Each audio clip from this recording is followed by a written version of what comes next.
saya merasakan enaknya bekerja berdua itu karena apa yang saya tidak bisa itu dia yang punya. Tapi apa yang dia tidak bisa itu saya punya gitu.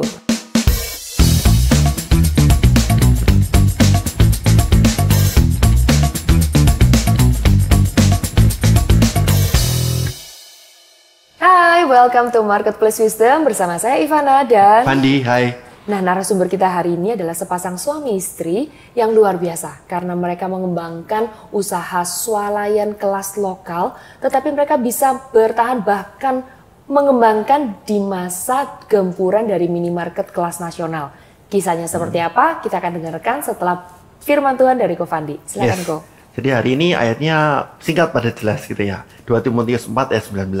Salam kepada Priska dan Aquila dan kepada keluarga Onesiphorus. Gitu. Nah, ini adalah surat dari Rasul Paulus yang terakhir untuk anak rohaninya Timotius. Dan karena habis itu Paulus nanti akan dihukum oleh Kaisar Nero gitu. Tapi di sini bisa kita lihat bahwa hubungan antara Paulus dengan Priscilla dan Aquila itu bukan hubungan yang biasa, tapi hubungan yang erat banget. Karena suami istri nih kayak Priscilla. Nah, Priscilla dan Aquila ini adalah suami istri yang benar-benar solid gitu ya. Pertemuan mereka pertama kali ada di 1 Korintus 18. Pada waktu itu Paulus ada di Efesus, lalu Priscilla dan Aquila ini ternyata pada waktu itu ada orang-orang Yahudi yang diusir dari Roma dan akhirnya ketemu sama Rasul Paulus, dan di situ ternyata mereka ini jadi satu tim yang sangat-sangat solid gitu ya, karena ternyata mereka ini ada satu pekerjaan yang sama sebagai tukang kemah seperti itu. Tapi kita lihat bahwa sebenarnya Paulus ini kan juga orang yang punya ekspektasi yang tinggi gitu ya, orang yang sangat perfeksionis. Kita bisa lihat dari surat-surat yang ditulis itu benar-benar teratur, benar-benar rapi gitu ya, secara doktrin benar-benar kokoh gitu. Dan dari situ kita simpulkan Paulus ini secara pekerjaan juga dia adalah orang-orang yang sangat-sangat perfeksionis, dan ternyata ini jadi satu koneksi ilahi yang sangat-sangat bagus ketika ketemu dengan Priscilla dan Aquila, dan ternyata mereka bisa bekerja secara bersama-sama. Dan dari situ itu tidak hanya di Efesus, tapi juga ketika Paulus pindah ke tempat lain, nanti Priscilla dan Aquila juga pindah ke menyusul Paulus juga, dan akhirnya juga nanti sampai ke Priscilla dan Aquila bergabung untuk support di gerejanya Timotius gitu. Dan di sini bisa kita lihat sebenarnya pasangan suami istri itu harusnya memang nggak selalu sih bisa ketika kerjanya pisah gitu ya. Suami mungkin berbisnis, istrinya ibu rumah tangga, suaminya berkarir, istrinya berbisnis gitu. Ataupun juga pada konteks ini suami dan istri juga bisa berbisnis bersama-sama dengan kompak, dengan sehati, dengan satu visi juga gitu ya. Nah, ini yang pengen kita highlight juga, karena tidak hanya berbisnis, tetapi secara keluarga ini juga harus punya satu visi yang sama. Juga salah satunya nanti yang kita bahas ada di pelayanan seperti itu. Tapi ketika dalam bisnis pastinya ada perbedaan gitu ya, pastinya juga ada persamaan juga. Tapi bagaimana ketika suami istri ini bisa memanage dengan baik, bersama-sama belajar, punya keahlian yang khusus, dan pada akhirnya dengan satu visi ini bisnisnya semakin lama bisa semakin bertambah. Buktinya juga ketika nanti Priscilla dan Aquila ini pindah kota dan sebagainya, itu juga terlihat bahwa mereka ini secara bisnis cukup settle seperti itu. Dan ciri lain dari kehidupan Priscilla dan Aquila ini adalah keinginan mereka untuk juga tidak hanya membangun bisnisnya juga, tetapi juga membangun imannya orang lain. Seperti itu. Jadi dari sini Paulus ini juga memberikan satu salam secara khusus, karena Aquila dan Priscilla ini memberikan keramahan kepada orang-orang Kristen, khususnya juga nanti di gereja bersama-sama dengan Timotius, dan mereka tidak hanya membangun bisnisnya, tapi juga khususnya juga membangun teman-teman seiman dan bersama-sama membangun kerajaan Tuhan. Itu yang jadi visi kita bersama-sama. Kita tidak hanya membangun kerajaan kita sendiri, tapi juga khususnya juga suatu saat nanti yang kita belajar dari narasumber kita, tidak hanya membangun kejar profit gitu ya, tapi juga nanti akan melayani bersama-sama. Semoga ini jadi berkat. Thank you, Ko. Oke, kita langsung aja ke narasumber kita. Boleh bisa memperkenalkan diri, kemudian langsung aja deh lanjut menceritakan backgroundnya. Silakan. Oke, ya. Shalom, nama saya Yvonne. Saya lulusan S1 perhotelan. Jadi memang nggak nyambung gitu ya sama kerjaan yang sekarang gitu ya.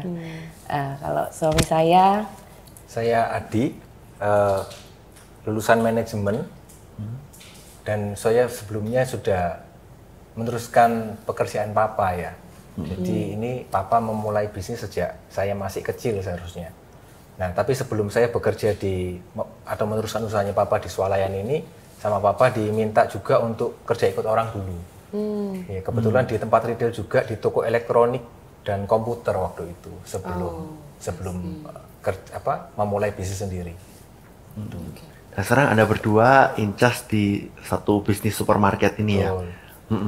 Nah, bisa cerita nggak misalnya pertama kenapa Bro Adi mau nerusin usahanya Papa secara singkat aja. Nanti yang kedua kenapa kok Yvonne juga akhirnya mau support untuk bersama-sama nyemplung di bisnisnya ini Bro Adi.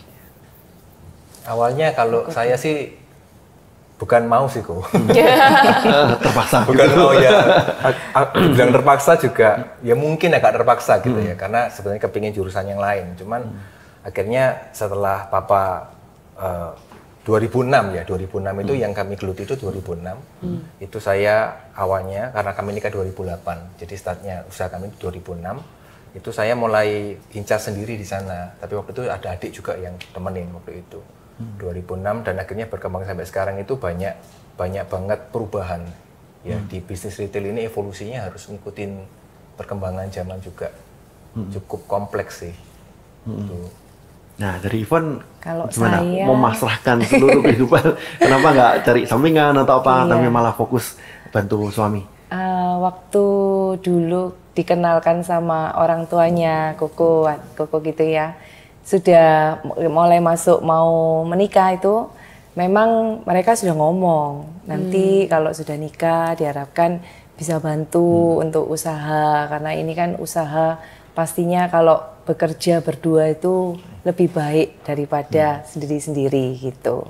Jadi waktu itu saya juga oke-oke aja sih waktu itu ya. Ya oke lah, nggak apa-apa, bantu, nggak ada salahnya juga. Jadi kan belajar hal yang baru juga gitu kan. Jadi ya akhirnya ikut sampai sekarang.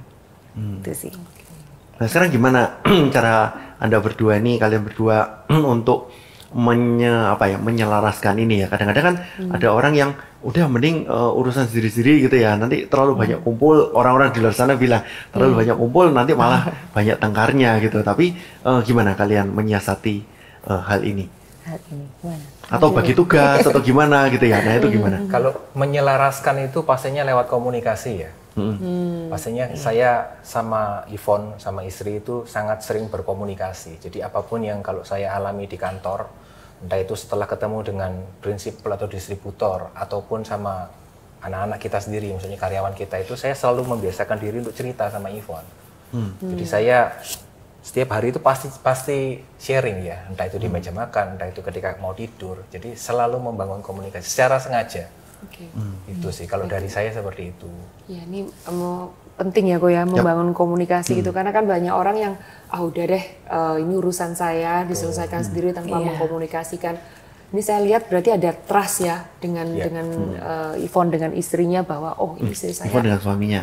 Ya Yvonne dengan suaminya, iya kok. Maksudnya suaminya ya ada trust dengan istrinya. Kadang-kadang udah cowok tuh yang kayak udahlah cewek udah nggak bukan urusan si perempuan, si istri, tapi urusan. Nah itu nih belajar nih buat para suami dan calon suami ya. Nah ini tadi belum dijawab nih, pembagian tugasnya gimana maksudnya? Sampai lupa. Yang satu berarti kalau nggak salah tadi udah cerita ya, urusan dengan produsen, distributor gitu, supplier gitu. Nah sedangkan Yvonne-nya sendiri? Nah kalau saya ini memang lebih banyak ke arah operasional ya. Jadi sehari-hari, jadi saya ada asisten, cuman tetap kan harus mengawasi kan, harus ada pengawasan, pengontrolan. Nah itu yang saya lakukan. Jadi mulai dari untuk keuangannya, saya juga ngontrol untuk perpajakannya, dan SDM ini sesekali juga masih harus, kadang kalau kita ke area itu kan pastinya, kalau kita ke lokasi itu kan akan menemukan masalah-masalah atau hal-hal baru yang kepala toko atau apa itu perlu diskusi sama kita gitu ya. Jadi itu yang saya lakukan, dan kalau misalkan karena saya ini lebih banyak operasional, ketika saya mengalami masalah di area ini, area itu yang saya diskusi sama suami saya. Ini enaknya gimana ya? Nah biasanya dia yang akan memikirkan, sistemnya tuh harus gini. Jadi memang saya merasakan enaknya bekerja berdua itu karena apa yang saya tidak bisa itu dia yang punya. Tapi apa yang dia tidak bisa itu saya punya gitu. Jadi kalau ada masalah itu saya cerita, memang pasti dengan sengaja cerita, tanya solusinya gimana ya. Nah dia nih yang lebih suka mikir harus gini. Nah saya yang follow up dan saya yang mengaplikasikannya ke anak-anak gitu ya. Nanti kalau di tengah-tengah ada halangan lagi ya diskusi lagi ya apa kayak gitu. Kita memang merasa berkembangnya tuh dari masalah-masalah yang kita temui waktu bekerja gitu. Itu yang membuat kita tuh akhirnya bisa buat sistem ini, sistem itu. Kalau nggak ada masalah itu ya nggak akan ada gitu ya, sistem yang semakin dikembangkan gitu. Itu sih kalau dari saya ya. Tapi saya penasaran ya, kan nggak semua orang bisa melakukan hal tersebut. Saya lihat malah ada pasangan suami istri yang ketika bekerja itu malah kebanyakan cekcok sampai akhirnya memutuskan udah deh urusannya sendiri-sendiri aja gitu. Ada sesuatu apa ini kuncinya kok bisa komunikasinya bisa demikian gitu? Apakah dari awal sudah baik gini atau gimana gitu? Penasaran gitu. Mungkin saya jawab dulu ya. Jujur kalau saya ini sebenarnya orangnya itu di luar kelihatan cerewet gitu, tapi sebenarnya nggak banyak ngomong. Malah suami saya yang kelihatan diem ini, dia itu kalau dalam pernikahan tuh lebih banyak ngomong. Jadi jujur yang bangun komunikasi dulu itu memang dia. Dari dia saya tuh belajar, ternyata komunikasi itu penting ya. Ternyata harus terbuka kayak gini, harus dengan sengaja seperti ini ya. Jadi saya belajar dari dia memang. Setelahnya itu ketika saya mulai belajar, mulai berani mengemukakan pendapat, apa yang ada di pikiran, itu yang membuat kita itu jadi lebih lebih connect gitu ya. Jadi waktu kerja itu berdampak kan ke pekerjaan. Jadi bahas apa itu bisa nyambung gitu. Akhirnya kita bisa aplikasi ke pekerjaan itu. Itu sih kalau dari aku. Di kamu?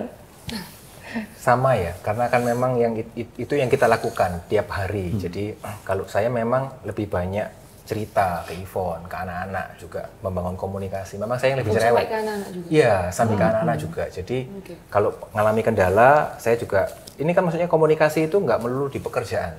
Pastinya kan kita membangunnya dari pelayanan, kita juga bangun. Jadi kayak mengembalakan, mengalami kendala ataupun apa, selalu berkomunikasi. Lalu tentang anak juga berkomunikasi. Jadi yang kita bangun itu bukan hanya tentang pekerjaan aja. Gitu. Jadi akhirnya itu jadi satu habit ya. Jadi satu habit untuk selalu terbuka sama istri. Jadi saya kalau ke istri itu semua apapun saya open sama dia. Nggak ada yang saya sembunyikan. Oh ini oke, saya buka yang ini enggak gitu. Wah, terbuka sama istri jadi habit ya. Itu saya rasa mungkin itu yang menjadi itu ya dasar, makanya komunikasi bisa lancar gitu karena ada trust dan ada keterbukaan sama istri ya. Pernah nggak ada bertengkar karena sesuatu value yang prinsip gitu? Oh pernah. Pernah lah pasti ya, karena kan saya kadang punya pemikiran sendiri, dia punya pemikiran sendiri juga gitu ya. Jadi tengkar karena masalah itu ya sering ya, beberapa kali gitu pasti. Cuman mungkin karena sudah bertambah umur gitu ya. Jadi kalau sudah tengkar itu saya diem, dia juga milih diem. Jadi diem-dieman dulu, tenang dulu, baru nanti didiskusikan lagi enaknya. Balik-baliknya ke komunikasi ya. Iya, tetap pada akhirnya coba mengerti dari perspektif pasangan ya. Jadi kalau kita ini kan biasanya punya perspektif sendiri. Ya. Kalau kita hanya bertahan ke perspektif kita tanpa mencoba memahami perspektifnya pasangan, ya nggak akan pernah ada jalan tengah, kan gitu. Jadi dia mencoba mengerti saya mencoba mengerti Yvonne juga. Akhirnya dan itu dijelaskan ya, nggak cuma dibatin gitu kan. Oh, kamu nggak ngerti mau apa? Ya nggak ngerti, nggak dijelasin kan gitu. Jadi itu dijelaskan. Akhirnya oh ya ternyata kita akhirnya bisa saling mengerti. Nah, dengan perbedaan karakter seperti ini, pernah nggak misalnya kira-kira ada orang-orang karyawan gitu ya, mungkin yang lebih dekat ke Bro Adi, ada beberapa karyawan yang lebih dekat dengan Yvonne gitu, terus akhirnya misalnya terjadi friksi atau betul kan, siapa tahu gitu ya, kadang-kadang kan ada yang seperti itu gitu. Pernah nggak kira-kira ada terjadi seperti itu? So far sih nggak ada sih. Nggak ada ya? Iya. Karena pembagiannya sudah sendiri-sendiri juga ya? Iya, betul. Karena kalau ada masalah juga saling berkomunikasi kan. Jadi mau cari celahnya juga sulit juga. Jadi kalau ada masalah yang dia nggak di tempat, saya selalu bilang sih ke mereka ya. Maksudnya keputusan tetap di tangannya Pak Adi ya. Semua tak tampung, tapi keputusan tetap di Pak Adi, jadi harus tunggu. Jadi saya nggak ngambil keputusan sendiri kan, karena kalau nggak nanti kan mereka yang di bawah kita itu bingung gitu ya, mau kemana gitu ya. Jadi kita menghindari itu sih. Jadi tetap Gitu. semua tahu bahwa leadernya tetap di satu pintu ya. Ya, itu kunci supaya tidak diadu domba ya. Iya. Nah ini sekarang pertanyaan berikutnya. Dengan supermarket yang mungkin udah kira-kira total berapa tahun ya? Dari awal mungkin yang Papa dirikan sampai sekarang. Kalau yang Papa yang sekarang ini 84 ya, 1984. Jadi kalau kita sih for now kita handle 2. Berarti 84. Yang satunya udah 40 tahunan ya kira-kira ya.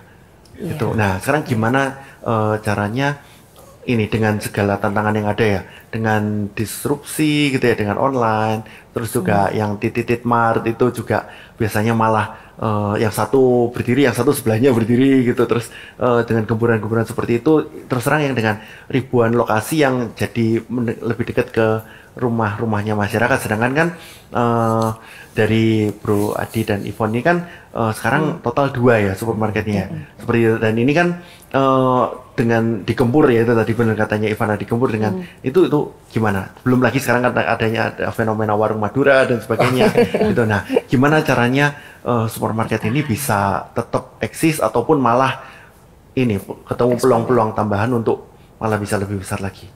Ya itu tetap kalau saya kuncinya di komunikasi. Jadi komunikasi itu bukan hanya saya sama istri, bukan hanya saya sama anak-anak saya yang di store, tapi ke prinsipal juga. Jadi kita bangun komunikasi ke prinsipal yang gede-gede kan, pastinya Unilever, Nestle, itu kan kelasnya sudah jauh di atas kita. Dan saya biasanya itu ketika membangun komunikasi dengan mereka itu saya mendapatkan banyak insight.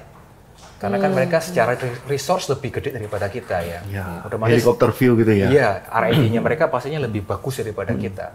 Jadi berdasarkan komunikasi dengan mereka itu, saya akhirnya di tahun 2020 kita create member untuk swalayan. Bikin membership gitu ya? Betul, bikin membership. Itu pun hasil dari komunikasi dengan Unilever. Kita cukup sering, 1 tahun 1 kali atau 2 kali kita ketemu dengan mereka. Gitu. Jadi berdasarkan itu hasil dari insight itu akhirnya saya pastinya dibantu sama istri dan tim ya. Kita create sistem membership untuk toko swalayan kita. Nah, kira-kira keunikan apa ya? Karena ya rata-rata semua kan bikin membership ya. Yang tadi saya katakan titit mart itu juga ada member gitu ya. Terus apalagi di hampir dimanapun sekarang ada member. Kira-kira gimana membership yang dibuat oleh kalian ini ternyata feedbacknya jadi customer jadi loyal atau jadi create new member lagi gitu? Jadi komunikasi dengan prinsipal itu memberikan benefit untuk kita, itu kita dapat banyak penawaran barang, promo yang nggak ada di toko lain. Eksklusif gitu ya berarti? Iya, jadi misalnya satu Surabaya Sidoarjo itu cuma 2 atau 3 store, padahal store-nya kan banyak sekali kan. Ya. Padahal kita skala kita ya bukan yang gede banget, maksudnya di atas kita masih ada banyak yang lebih besar. Gitu, dan itu jadi kayak privilege juga buat kami, buat store kami. Jadi ada penawaran harga-harga khusus yang ditawarkan hanya di kami dan 2 toko yang lain misalnya gitu. Itulah yang kita kasih ke konsumen kita. Tuh.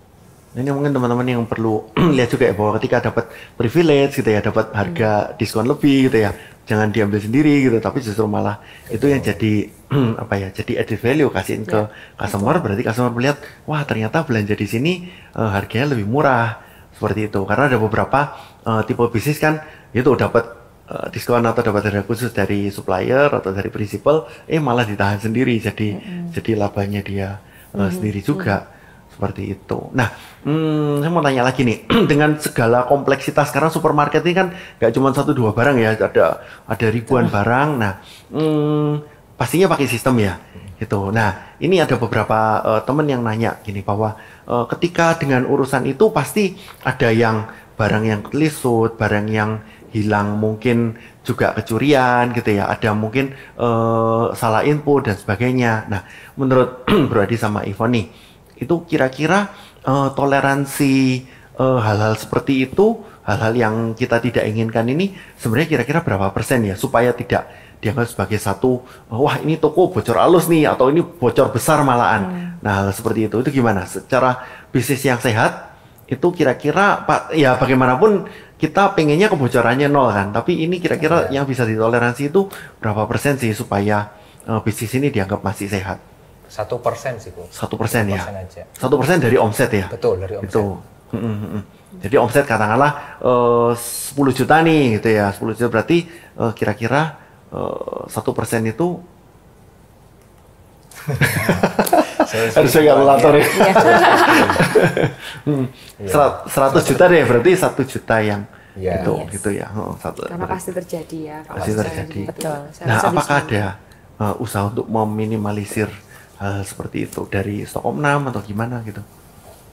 Kalau saya tetap mainnya di sistem ya, karena kan itu item banyak sekali. Jadi pendekatannya dua. Yang pertama itu by system dulu pastinya, by system. Lalu yang kedua itu kita taruh orang di lokasi untuk jaga. Gitu. Oke.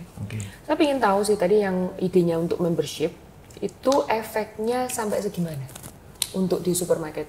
Gara-gara membership dulu nggak ada apa, jadi apa, atau gara-gara membership dulu membernya gimana, sekarang gimana, ada behavior yang berubah, apa enggak? Apakah untuk loyalitas atau untuk untuk repeat order atau untuk member get member atau gimana? Iya, kalau member get member sih enggak. Jadi memang sebenarnya membership itu kita buat itu ketika pandemik ya, tahun 2021 awal. Jadi kita godok tahun 2020 akhir gitu ya.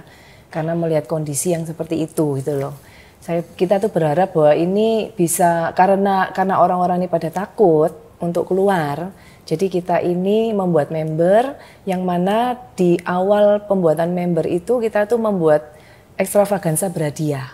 Jadi waktu itu memang supplier itu kita buat proposal dan kita minta dukungan para distributor gitu ya. Dan mereka itu puji Tuhannya menyambut dengan baik gitu. Sehingga program itu berjalan dengan baik sampai dari awal sampai bulan Juni 2021. Dan ternyata kita itu karena kita memang benar-benar memikirkan ya sistemnya ini enaknya gimana. Karena tujuan akhir dari member itu adalah kita punya database pelanggan yang mana selama ini kan itu yang diinginkan lah ya oleh semua perusahaan semua gitu ya.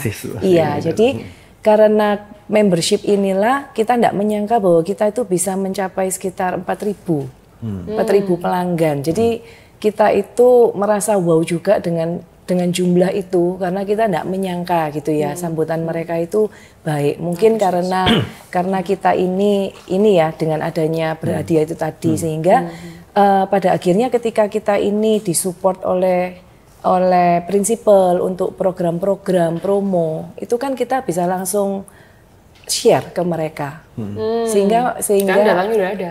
Iya betul, berarti sehingga kita itu lebih gampang lah. Komunikasi kita dengan mereka itu lebih gampang. Salah satunya itu kita ketika pandemi itu jadi top sales satu Indonesia.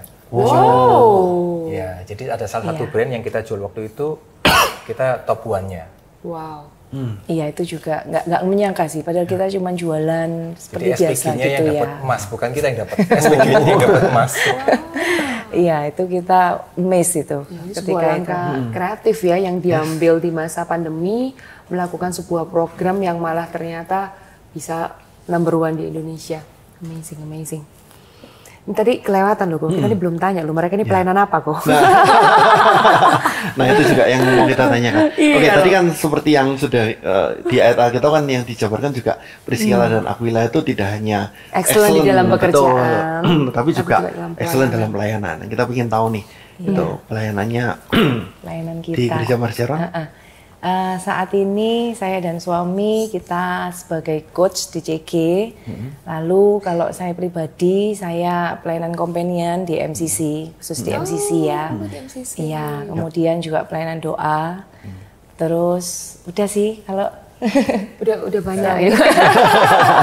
Kalau saya coach juga pasti, lalu companion dan greeter di MCC, juga pengajar di edukasi sama konselornya Under John Mantova juga. Iya. Oh iya, sama bantuin Komoro juga di CG Asia. Oh iya. Waduh, Wah, double-double ya ini ya. pelayanannya ini ya. Ini Jadi- benar-benar Priscilla Aquila zaman betul, modern ya, Pak betul. ya. Nanti umur kemana nanti mereka nyusul. Bernubuat nih Ko Fandi. Bagaimana cara membagi waktu antara ini pekerjaan yang hektik seperti itu ya dengan ribuan barang terus koordinasi sana sini tapi juga bisa komit untuk melayani. Aku dulu. Kalau kita, karena kita tahu memang waktu kita ini terbatas gitu ya. Jadi saya komit seminggu itu minim 2 kali memang. Karena kita ada 2 toko, jadi saya bagi gitu ya. Itu sudah seharian di sana ngerjakan ini. Tapi kalau misalkan nggak bisa, saya pasti ngerjakannya lewat online. Kayak gitu. Oh, bisa di remote ya? Untungnya tempat kerja sama rumah kan deket ya, jadi itu kemudahan banget gitu ya. Kemudian pastinya punya jadwal jadinya, jadwal untuk kerja. Jadi kalau sudah bekerja ya sudah fokus di sana. Kalau jadwal pelayanan itu akhirnya kita memang mengagendakan ya. Senin itu memang sekarang kita itu karena masih merintis CG Senior, jadi kita CG Senior hari Senin.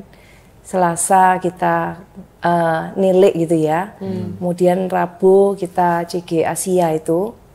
Terus hari Kamis dan Jumat itu yang kita pakai untuk entah kita doa kependidikan atau oikos untuk anak-anak CG kayak gitu ya. Dan kalau Sabtu sudah jatahnya anak saya ibadah ke Voltage dan AOG. Minggu kita pelayanan atau antar mertua gitu ya. Itu sih, jadi harus benar-benar diagendakan itu. Seminggu full. Iya.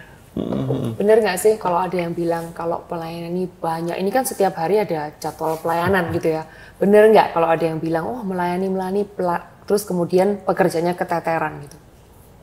Keteteran itu pontang-panting. Oh ya, mohon maaf.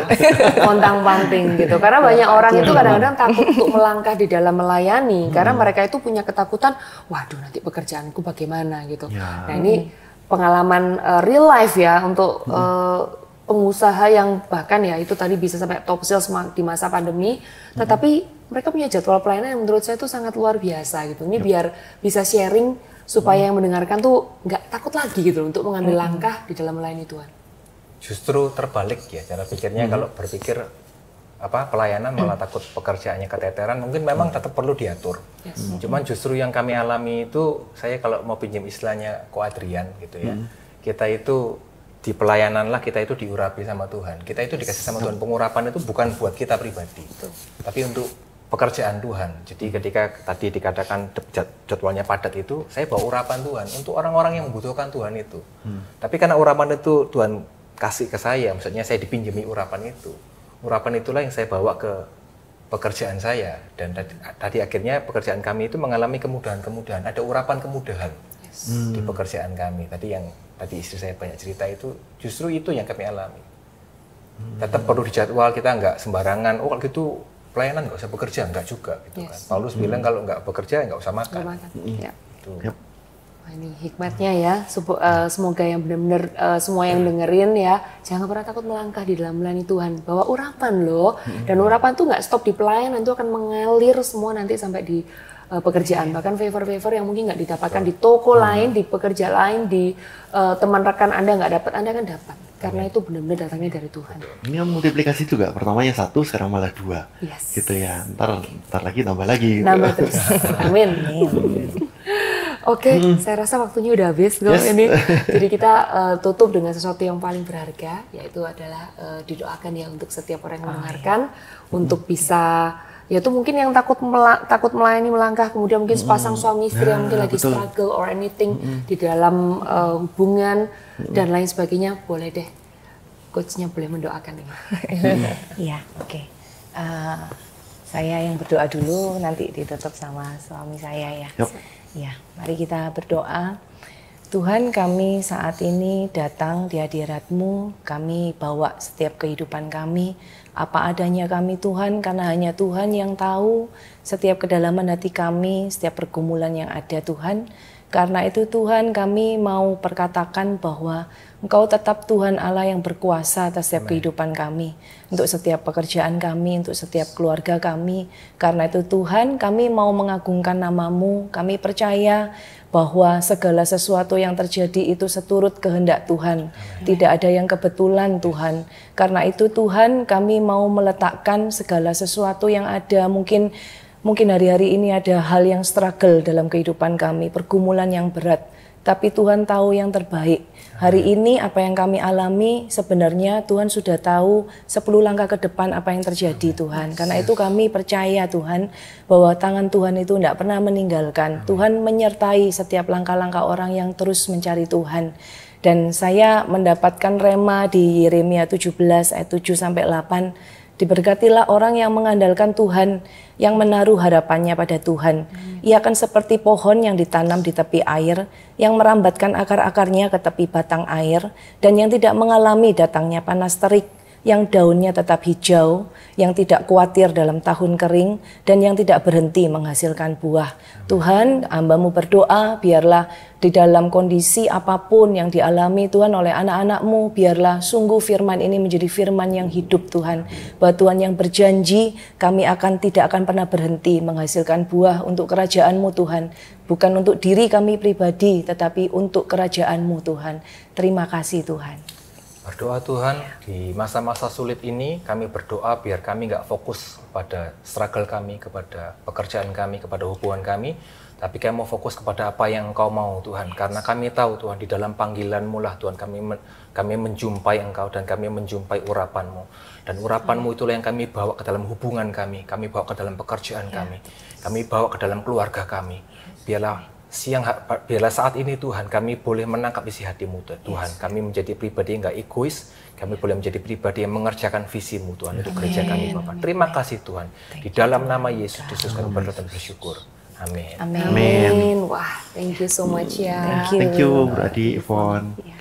Nah, saya percaya sangat terberkati ya dengan sesi hari ini. Benar-benar kita belajar bahwa urapan Tuhan itu yang akan menyertai kita di dalam pekerjaan.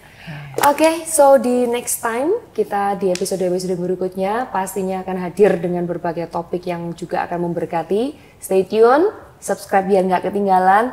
Boleh bantu like dong, dan juga komen untuk setiap topik apa yang ingin dibicarakan di episode yang berikutnya. Juga ada Instagram, ya di follow karena kita juga kegiatannya GMS Bizkon ini nggak cuma Marketplace Wisdom, kita punya banyak sekali kegiatan lain yang bisa akan mensupport untuk para marketplacer gini ya, untuk semua orang bergerak, mau karyawan, mau wirausaha, mau bisnis, apapun itu Anda akan terberkati dengan berbagai kegiatan yang ada di GMS Bizkon. Jadi jangan lupa follow.